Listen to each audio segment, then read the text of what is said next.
이 토지는 성공 사례가 아닙니다. 그리고 실패 사례도 아닙니다. 500만 원으로도 토지 투자가 가능한 구조를 공부해보는 사례입니다. 안녕하세요. 은퇴 후 인생을 다시 설계하고 있는 헌재입니다. 63세에 공인중개사에 합격했고 64세에 행정사 1차 시험에 합격했습니다. 6년 동안 토지와 경매를 분석하고 실전을 경험하였습니다. 거창한 성공담을 말하려는 것이 아니며 은퇴 후에도 배우고 도전하고 다시 설계할 수 있다는 기록입니다. 오늘은 수익 자랑도 아니고 이렇게 하면 돈 번다는 이야기도 아닙니다.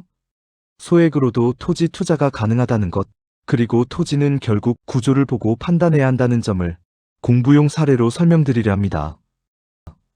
1. 물건의 개요. 이 토지는 어떤 땅이었나?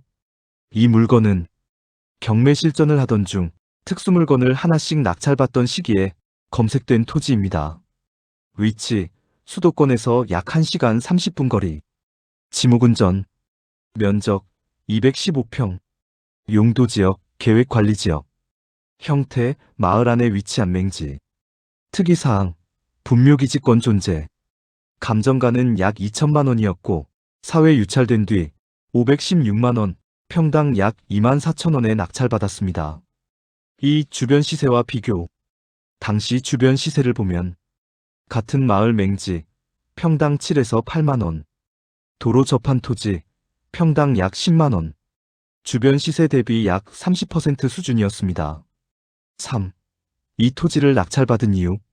이 땅은 분묘기지권, 특수물건을 해결해보는 것이 첫 번째 목적이었습니다. 집을 지을 용도로는 여러모로 부적합한 토지였습니다. 하지만 제가 본 포인트는 이것입니다. 마을 안에 위치해 있고 앞이 트여 있으며 가격이 주변 시세 대비 지나치게 저렴했고 여러 가지 출구 전략이 동시에 가능해 보였다는 점. 토지는 좋은 땅이냐 나쁜 땅이냐보다 출구가 있느냐 없느냐가 더 중요합니다. 4. 당시 세웠던 출구 전략. 낙찰 전에 다음과 같은 출구 전략을 세웠습니다. 첫째, 분묘가 한쪽에 모여있고 관리 상태가 양호하니 묘주와 협의하여 매각.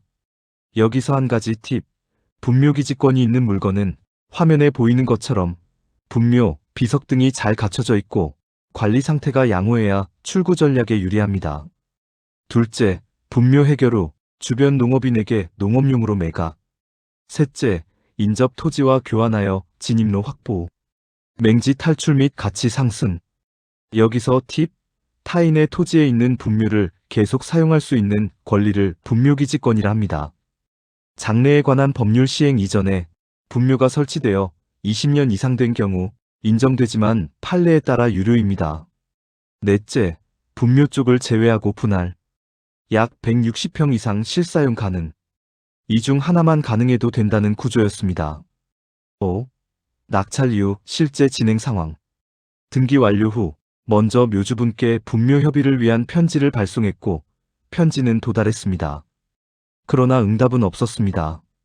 이후 얼마 지나지 않아 분묘 일기는 이장되었고 나머지 분묘는 계속 방치된 상태였습니다. 6. 두 번째 출구 전략 검토. 무연고 분묘. 그래서 두 번째 방안으로 무연고 분묘 처리를 검토했습니다. 전문 업체에 문의해보니 생각보다 비용은 크지 않았습니다. 다만 행정관청에서 받아주려면 일정 기간 경과 후 진행하는 것이 좋다는 의견을 받았습니다. 그래서 당장은 실행하지 않고 시간을 두기로 했습니다. 7. 세 번째 전략, 토지 교환 시도. 시간을 가지는 동안 진입로 확보와 가치 향상을 위해 인접 토지와의 교환을 추진했습니다. 그런데 문제는 그 토지가 상속으로 지분이 복잡했고 사망 등으로 연락이 쉽지 않았다는 점입니다. 다행히 공유자 중 가장 어르신 한 분을 만나 토지 교환 이야기를 꺼냈고 그분은 흔쾌히 좋다고 하셨습니다. 하지만 다른 공유자들의 동의가 필요해 주소 확보를 위한 소송이 필요한 상황입니다. 이 부분은 시간과 여유가 있을 때 추진할 예정입니다. 여기서 한 가지 팁. 토지 교환은 맹지 탈출, 토지의 가치 향상, 토지 개발 등 다양하게 활용될 수 있으므로 잘 공부해 두시면 많은 도움이 될 것입니다. 8. 이 사례에서 보셔야 할 포인트. 이 사례는 성공 사례도 아니고 아직 끝난 사례도 아닙니다. 분묘 관리 상태는 좋았지만 묘주와 협의는 되지 않았습니다. 다만 워낙 저렴하게 낙찰받았기 때문에 분묘 정리 비용을 들이거나 소송을 통해 토지 교환을 하더라도 구조적으로는 출구가 존재합니다. 낙찰 금액과 모든 비용을 감안해도 평당 5만 원 수준이면 맹지 탈출까지 가능할 것으로 보고 있습니다. 다만 소액 투자는 투자 관점에서 보면 수익률은 괜찮을 수 있으나 노력 대비 효율은 아쉬울 수 있다는 점도 말씀드립니다. 9. 이 사례의 결론.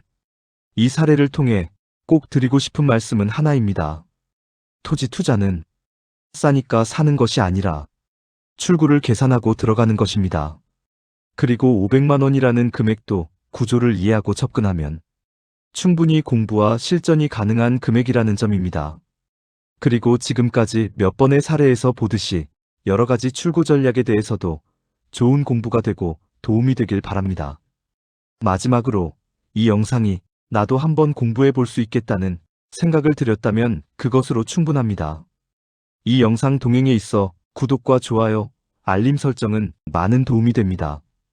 다음 영상에서는 토지와 경매 실전에서 가장 중요하면서도 어렵게 느껴지는 권리 분석을 쉽게 풀어가 보도록 하겠습니다. 시청해주셔서 감사합니다.